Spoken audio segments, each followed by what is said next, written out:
Chapter 33, The Virtues of God. Sister Katherine met Sue and Liam at the lunch table in the refectory there in Anaphora Guest House. She brought along a small notebook. "The Father told me this morning that I should read you a story of someone I once experienced. May I please you with this story?" "Love to hear it," said Liam. Sue smiled in agreement while she thought, "There's nothing that comes out of the sister that isn't total blessing." Katherine opened her notebook. "This is now a few years ago, and I wrote it as best I remembered my first encounter with this hermit. In the vast expanse of the Egyptian desert, where the golden sands stretched endlessly beneath the scorching sun, there exists a small cave that served as a humble abode for a middle-aged Christian monk named Father Elias. For 3 decades he had embraced the solitary life, dwelling in the heart of the arid wilderness, seeking communion with the divine through Jesus Christ the Lord. Father Elias had renounced the comforts of civilization, finding that choosing instead the ascetic path of a hermit was more conducive to his concentration, his honesty and freedom from bodily distractions. His days were spent in prayerfulness, meditation and contemplation, surrounded only by the echoes of his own thoughts and the soft whispers of the desert wind. The rugged terrain had become his spiritual sanctuary, and in its solitude he found a profound connection with the virtues of Christ, and through him the virtues of the uncreate Father. The monk's journey had begun years ago when he felt a calling to abandon the material world and dedicate his life to understanding the teachings of Jesus. After a short few years of monastic life and the training to be completely alone with God, armed with a simple robe and a headscarf, some scriptures and a wooden staff, Father Elias ventured into the desert, leaving behind the noise and distractions of society and the monastic community. His only companions were the desert creatures, the silent rocks, and the starlit sky. In his secluded cave, Father Elias pondered his collection of ancient scriptures. He was drawn to those writings that spoke of the virtues of God, that were made human and exemplified by Christ: love, both personal and universal, compassion, humility, and forgiveness, blended seamlessly into the expansion of consciousness that developed in him as he grew more and more like the Father. Day by day he delved into those sacred texts, absorbing the wisdom they contained. The teachings became a guiding light, shaping his character and transforming his soul. He said to me, "They perfectly matched my heart and soul until I found there was no limit to either them or myself. Then I knew that my Theosis was wholly made in the Father, and that I was of God." As the years passed, Father Elias noticed a change within himself. The virtues of Christ, once mere words on parchment, had taken root in the depths of his being. Love had become the essence of his existence, and compassion flowed like a gentle stream from his heart. Humility enveloped him like a cloak, and forgiveness became his response to the world. His life mirrored that of the angels, for he had transcended the mundane concerns of earthly existence. His every action was an embodiment of divine virtues, and his countenance radiated a serene joy that transcended the challenges of the harsh desert. The once desolate cave had become a haven of peace, a sanctuary where Father Elias communed with God in the silent language of the soul. News of the wise hermit spread among the local villagers some distance away, and pilgrims began to seek him out, hoping to glimpse the radiance that emanated from his transformed spirit. This is how I came to meet him. Father Elias welcomed them and me with open arms, sharing the teaching that had shaped his life. His words were not mere rhetoric, but a living testimony to the transformative power of divine virtues. The more he spoke and taught us, the more he seemed to disappear. It was as if by speaking the word on the virtues of the Father, he became so like Christ, and then so much like the uncreate God, that he became kind of transparent. My thoughts turned to the possibility of him now being Sower. One day he was in the local church, and he told us plainly that he was leaving. Someone asked him where he was going. I heard him say plainly, "I am leaving for the monastery of the Descendants." Someone else said, "Father, that monastery does not exist." Then Father Elias said, "Then you will not see me anymore." And on that day he vanished from our sight, and we have never seen him as Father Elias to this day. This is all I wrote. "Is he still alive?" asked Liam. "Oh yes, very much. You have met him already." "Who is he, sister?" asked Sue. "We have not yet been into the wilderness of the desert."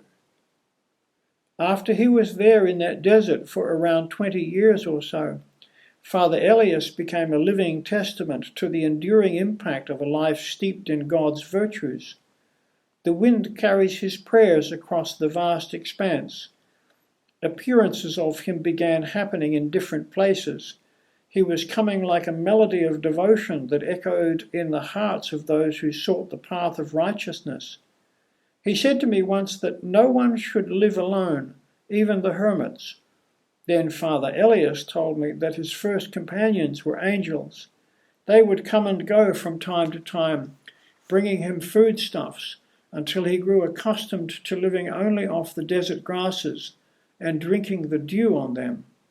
Then after a time, God introduced him other hermits of the kind who were devoted to God's virtues.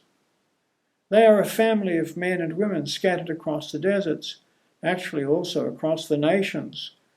God sends his angels in the name of Christ to empower each hermit according to their heart's desires. Elias belongs to the family of those most high in the image of the Father, those who have found not only the virtues of Christ the Son of Man, but also the virtues of the uncreate Father. That's what he told me, and I believe him, for I have seen him to be just so.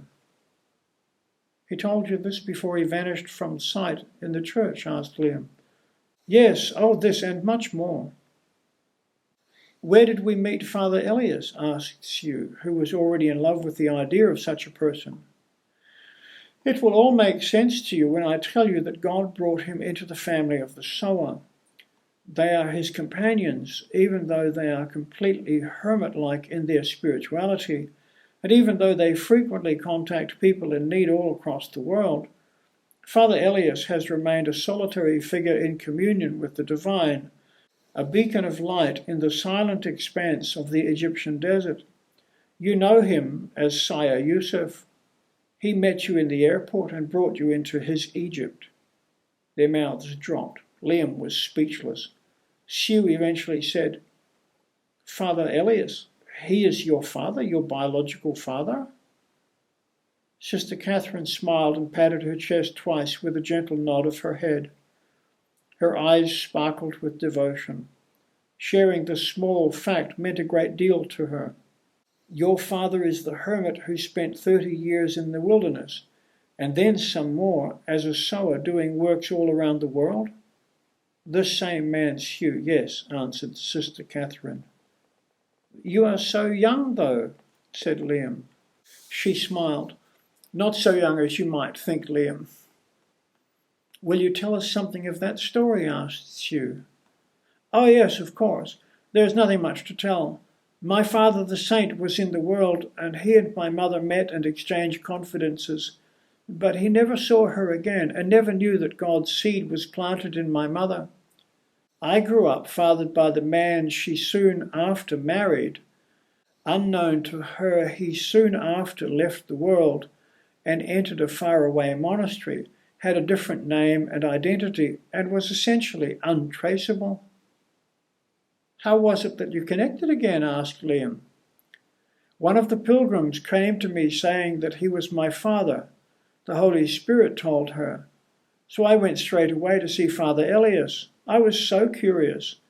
My mother had told me that my father was not my biological father, but even though I had always felt very close to Father Elias from our first meeting, I had no thoughts of ever finding my real father. What did he say when you came to him with the news? Asked Sue. He was standing outside his cave. He was holding a bunch of flowers, the kind that they only grow in France. He was smiling from ear to ear. He knew. God told him. I ran the last 20 or 30 yards to him. I was crying with joy, so huge that I thought my whole body would explode. As I met him, he opened wide his arms and embraced me. Tears started to trickle out of her eyes and down her cheeks. I have no idea how long we held each other for. For me, and probably for him too, it was so amazing. After so many years, to suddenly find someone who is flesh of your flesh and blood of your blood, and entirely of God. I could not have imagined that in a million years. Sue was crying, looking around for napkins to mop up.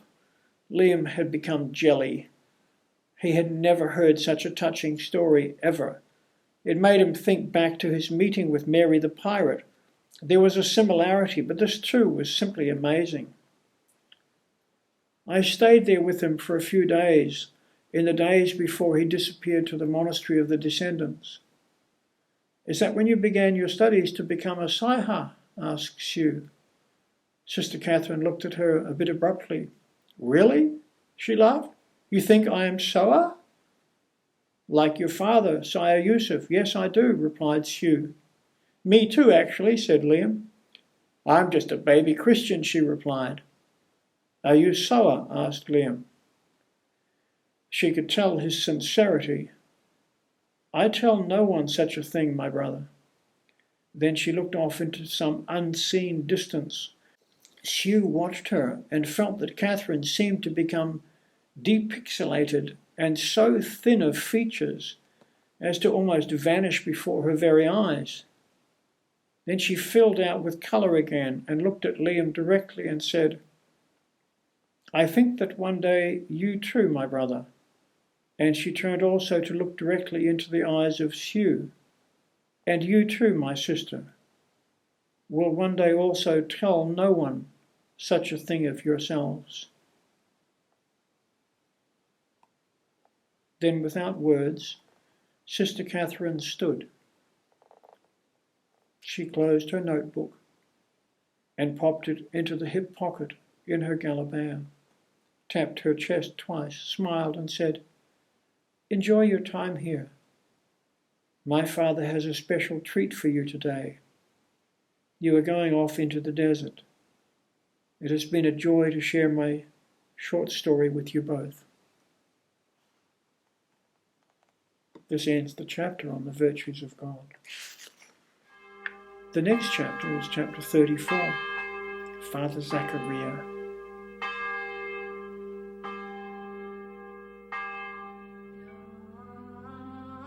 Jesus Christ, Son